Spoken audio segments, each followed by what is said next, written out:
welcome to our session of Cloud-12 Reflections. I am your host, Emmanuel Reddish, and I'm the Customer Engagement Manager here at Cloud-12.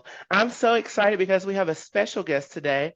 We have Kim Harris, Principal of CM Eppes Middle School in Pitt County, North Carolina. Kim has served as an educator for the past 18 years. She's taught fifth grade and reading remediation for sixth to eighth grade prior to becoming a North Carolina Principal Fellow. She has served as an assistant principal for 4.5 years and has been a principal for the past 6 years. She loves to see her students succeed and her faculty continuously improve their instructional craft every day. So everyone, let's give a warm welcome for Kim Harris. Kim, how are you doing today? Good morning, Emmanuel. I'm great. It is Friday and it is raining really hard. It is a rainy day, I'm telling you. And we're going to just jump right in. I'm glad you're doing well, and I hope everyone else in the audience is doing well today. You'll see a question and answer on your Zoom. So if you have any questions for Kim throughout this session, feel free to type those in, and we will get to those throughout the show. So Kim, let's just jump right in. What motivated you to want to become an educator in the first place, and how did you get to where you are today in your career? All right. So as cliche as it sounds, I love children. I really do. But I did not want to be in the capacity of daycare. I love learning, like a lifelong learner. So I put that together and started out thinking I want to teach kindergarten. After doing a practicum, I had to go older, so I ended up teaching fifth grade, and I loved it. Hence, hearing the horror stories of middle school, my principal said, hey, put your name on transfer list. I'm going to middle school. I want you to go with me. I trusted her, so there I went. And then I landed in middle school, and 13 years later, there's no place that I'd rather be but middle school. So That's that's awesome. to me, yeah. And you have to have that special gift to be that middle school educator, like You it's do all in have the to middle. understand that they are confused. If you understand that, you will be okay. You too.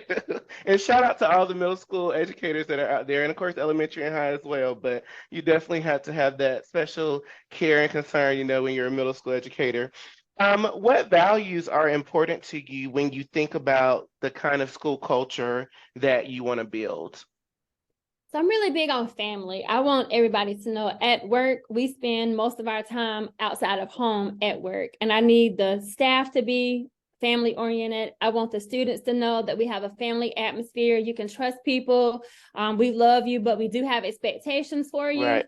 And then, of course, in middle school, we're trying to teach all of the rules of life, just what life is all about. I like that. And with that, what are some things that you've done to kind of make that like a family culture? I know you're saying like being that family. What are some things that you've done just to kind of make it feel, safe in that family environment? So we first you have to bring the staff on board because it's all about relationship building. We do a lot of relationship building things. Currently this year we're doing Capturing Kids' Hearts. We do the Positivity Project. After COVID kind of changed a little thing, not a little, changed a lot of things. We had to figure out how to do life all over again. So a lot of team building activities for the staff and students. I have been principal at 2 different schools. At my former school, it was smaller. It was about 250 kids smaller, and we kind of fed off of Ron Clark a little bit and did the house system to acclimate everybody. So it's not that you excel in academics or athletics. We can bring you all together and still have some school camaraderie there. Right. Little competitions here and there, shout outs, making people feel loved, welcomed, a part of a team so that everybody can be included. I love that. So in education today, it's been said that disruptive behavior in the academic setting really interferes with the teaching process and the student learning environment. Would you agree or disagree with this statement and explain? So I wholeheartedly agree to that. And I'm not sure who is in the audience. However, post-COVID is a lot different than pre-COVID. And having students being out of school with no structure for 2 years is really hard. We're still working on getting them acclimated back into the classroom and a structured environment. So we know no matter how much a teacher knows and how good and strong they are in their content, the content delivery cannot take place if we don't have some classroom management Right. and instructions put in the classroom. So that's really important here. You can teach somebody to teach content. It's hard to teach somebody how to build the relationships in the classroom management system. Okay.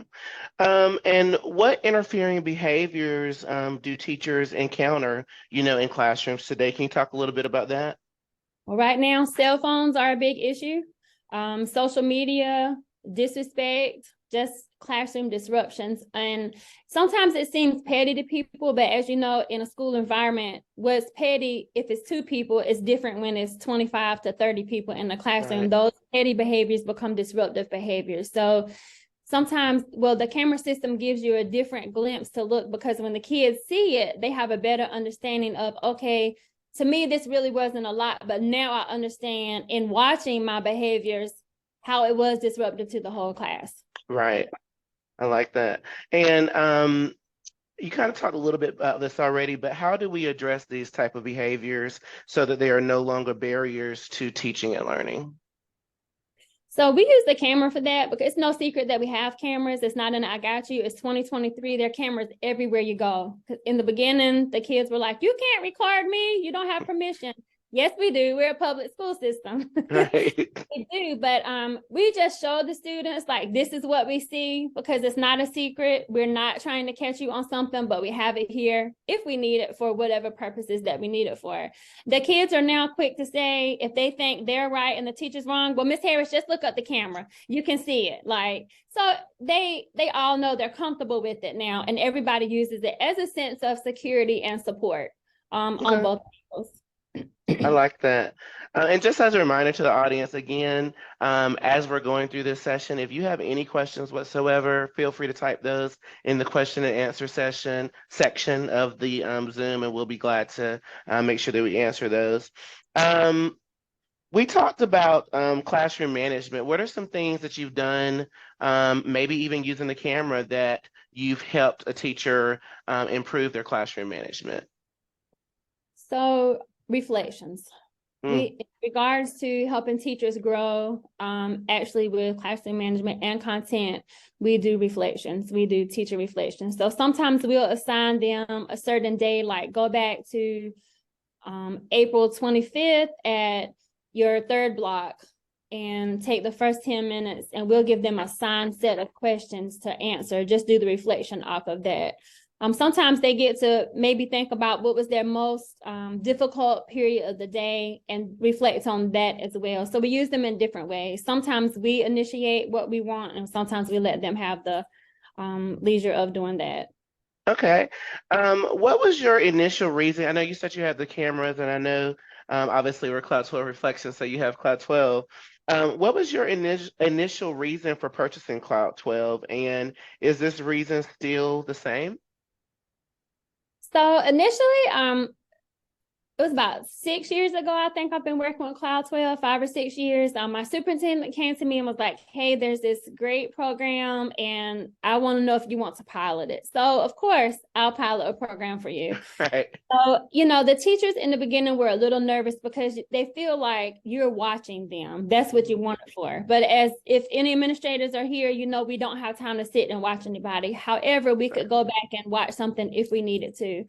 As times have changed, so let me back up a little bit. So Okay. prior to the school I'm at now, we started out using it for simply just teachers watching it, getting acclimated to being recorded, however they wanted to. We did not look at anything from the administrative side. We let the teachers get comfortable first, because it's important for them to feel like it is not against them. We are working for them with it. Then we took it to the reflection piece with them. We used it as discipline a lot in the beginning prior to taking it to the reflection piece, in supporting the teachers in referrals, because of course the students never do it. They're not, the teachers are making stuff up on them. So we supported the teachers in that manner. And then we moved into the reflection piece with the teachers in regards to their pedagogy. So we still use it. My decisions for taking it haven't changed. However, in 2023, we support the teachers a lot in using it because a Okay. lot of things happen right Right. now, and teachers feel really comfortable. They'll go ahead and send the clip when they put in a referral to say, look at this certain point in the clip. They have already time stamped it when they download it and send it to us so that we can automatically just go to that part. And sometimes in seeing and watching the clips, you see other things that we might not be looking for, but it's very good that now we see it. It's brought to our attention. So Right. it supports the staff and the students, honestly. For security purposes, a lot of stuff gets blamed on teachers now in education. So it definitely makes the teachers feel more comfortable in regards to that. It takes the gray out of it. It's black and white because you can see it, you can hear it. So Right. in those regards. And you brought up a very good point. You said that sometimes you see other things that are on there. Just curious, do you see different things, maybe not just student behaviors, but maybe with teacher behaviors as well? Absolutely. Most most recent, I was actually having to watch a clip for an alleged Hmm. incident that happened in class, and in doing so, I did find some inappropriate things by the teacher. Oh. And it just happened to be in a classroom where students are not vocal. Hmm. So had I not seen it, I would not have known it. Yes, Okay. we were able to work on that. Um, how effective has Cloud-12 been for your school? Kloud-12 has been awesome for me. I love Kloud-12. So, and I'll be glad to answer any questions. Like I said, it has helped. I've saved a teacher's job by it. Okay. And there was an allegation that a teacher picked up a student and threw them outside in the hallway Oh, because the wow. student had bruises, and that's where they told the parent that it came from. Well, thanks to Kloud-12, we could prove that that was not true. That did not Okay. happen. This came actually from some extracurricular activity outside of school, Mhm. but it did not indeed happen. My teacher did move the student, but not in an aggressive manner, and it Okay. was where the bruises were. So we actually were able to save his job, so Yeah. that really helped us there. I have teachers on monitored plans, and we're able to sit and do reflections with them and helping them to grow. We know that educators aren't knocking on the door right now for any of us. So it's very important to grow what we have. So sorry, You're bells good. on. I understand. The reflection piece, the growth model, we really use it to help the teachers in growing them. It is very powerful in sitting with an instructional coach or a peer. Also, instead of going into a classroom to do not for us, but like peers going into Hmm. the classroom to do an observation, it really helps them to be able to watch it. The teacher just send them the recording because they get the real deal. Not when somebody walks in there, sometimes things happen differently just because you're Right. in the room, but so they can see it like it actually happens. That's very powerful as well. Okay. So like you just kind of said, I've heard you say that cameras tell it all. What do you really mean by that statement?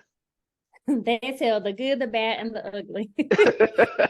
You can see the students that are doing well, that are not doing well. You can Okay.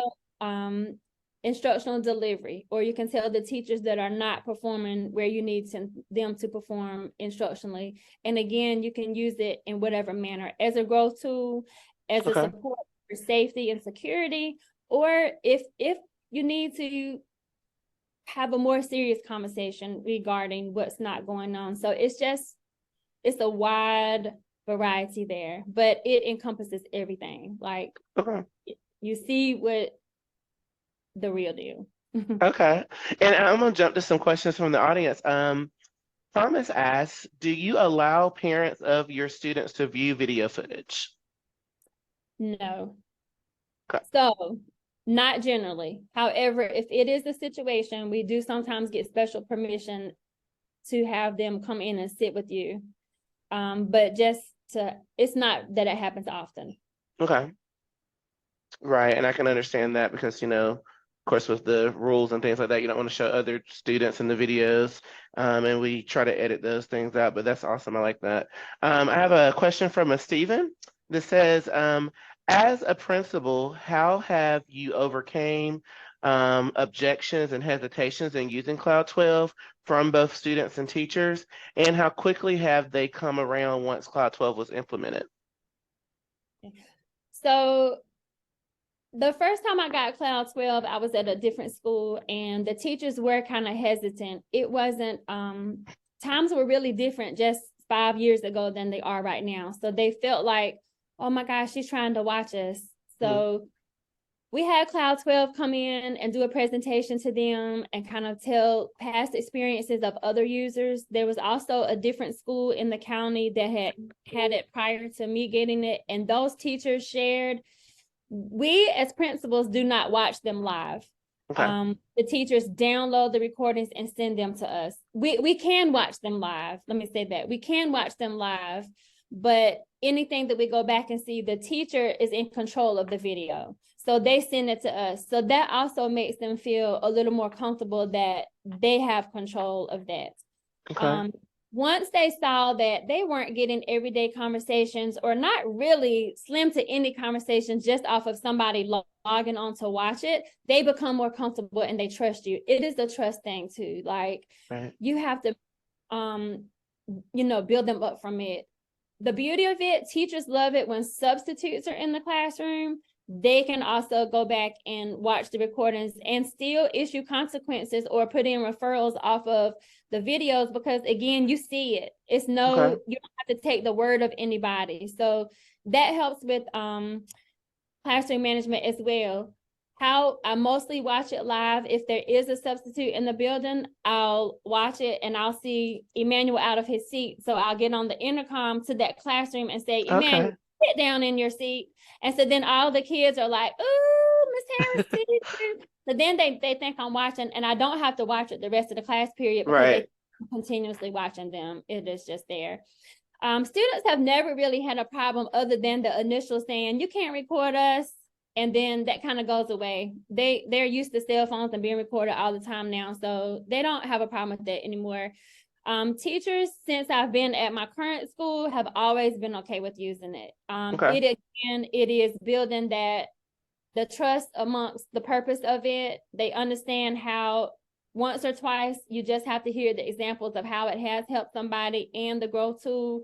And they just all came on board in seeing how it truly supported them and helped them grow at the same time. So it supported them in allegations from parents and students, and it helped them grow as an educator. So it's kind of like a win-win. And it Okay. did not take long for that to happen. It's just once or twice. When they figure out that you really don't have time to sit and watch them all the time, they're okay with it. Okay.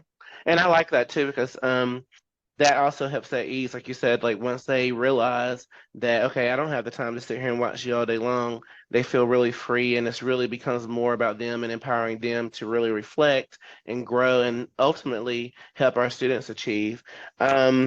Also, you said something about teachers monitoring plans, monitoring teachers that are on plans. How have you utilized Cloud-12 with that? Can you talk a little bit more about that? Sure. So have a teacher on a monitor plan, and 1 week they meet with me to talk about instructional, just the generalized, what's going well, what we need to Okay. work on, kind of thing.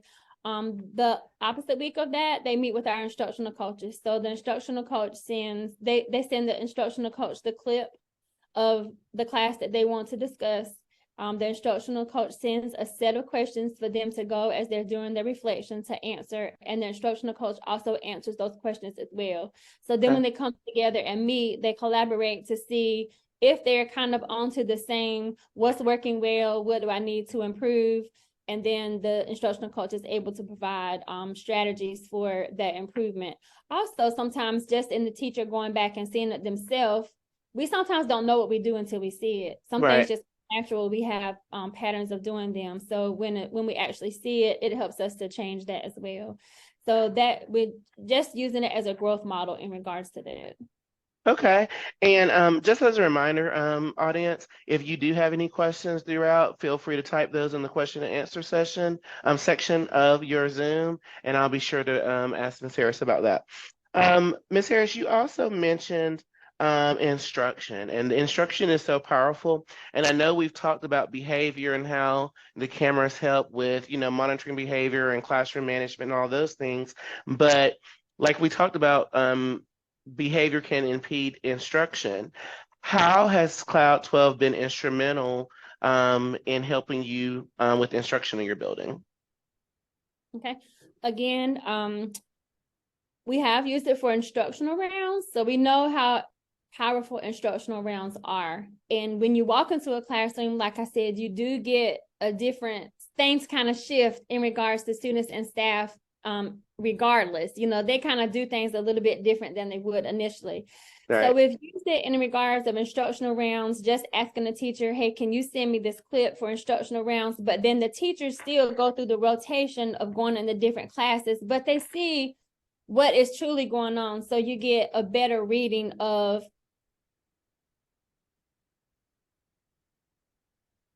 the reality of the classroom, I guess. Okay. So for instructional rounds, we've used it a little bit differently than actually going through the class. And that's one of the most powerful instructional strategies that you can use, because teachers assume that they know what goes on in somebody's classroom, but to actually see it. So we've used Cloud-12 in regards to that for instruction. Again, working with the teachers on plans, just having teachers do reflections themselves. Also through our PLCs, we're big on professional learning communities here. We have to have designated days. So if a teacher's out, you can record the PLCs and that teacher can still watch it so they don't have to miss anything. If you have teachers doing athletics in the afternoons, meetings, you don't want them to miss, so they don't have to miss out on any instructional activities that go on, as well as professional development. Okay, awesome. And then I know before with the PLCs that your district has been very instrumental. I believe you said before Steve Lassiter. We've had a conversation before about that. How has Dr. Lassiter and the district been involved with the Cloud-12 implementation? So they too come in and follow up with PLCs. PLCs are mandatory in our district. We have to have an hour per week, a minimum of an hour per week in PLCs. So they visit our schools as well. Okay. Again, if needed, the video is there. So they just don't see what they see when they come through. They can actually see it in this actual happening as well. Okay. How have you and your school changed the most over the last year? Well, last year we exceeded growth for the first time in over 6 years. So that was really exciting for us academically. We have improved culturally as well. I've been at my current school 3 years. So obviously I came February 1st of 2020. COVID happened March 16th. So last year was the first real year back with everybody back in school. I was only here a month prior to it. To see what school's all about. So making that instructional growth really has been our largest accomplishment, but letting the kids know that we love them, but we do have expectations for them, and you have to get educated, bottom line. So You do. I love that. I love that. Do you have any final thoughts that you would like to leave our viewers with today? If you have the opportunity to get cameras, please do. It really is life-saving. It cuts down on a lot of time of doing investigations for discipline. You can just see what goes on. It is a great growth tool for teachers. It is a win-win situation for everybody. And if anybody wants to reach out to me separately, please feel free to do so as well. Awesome. I think there's one more question, Emmanuel. I see. Oh, yes. Do you have and utilize the our More Voice audio system? We do. The audio comes with Cloud-12, and actually, so when I first started out, there were 2 separate companies that provided audio and the cameras, but now Cloud-12 provides the audio with their camera system, and it is extremely clear. You can hear everything, a pin drop. Yes. So we do utilize that. That's awesome. That's awesome. Are there any other questions from the audience before we close out? I'll wait just a moment. Okay. Well, I thank you so much, Ms. Harris, for your time. It has been great talking with you. And I do want to just say in closing, everyone, that we do have our Cloud 12 camera system. We also have More Voice, which is our audio system, and we have some surprises in store. So be on the lookout for that coming out. Again, thank you all for attending today. I thank you again, Ms. Harris, for a wonderful, wonderful session. And I hope you all just have a wonderful day and be safe and be blessed out there. Thank you from Cloud 12. Thank you. Thank you, Thank you. Emmanuel. You're welcome.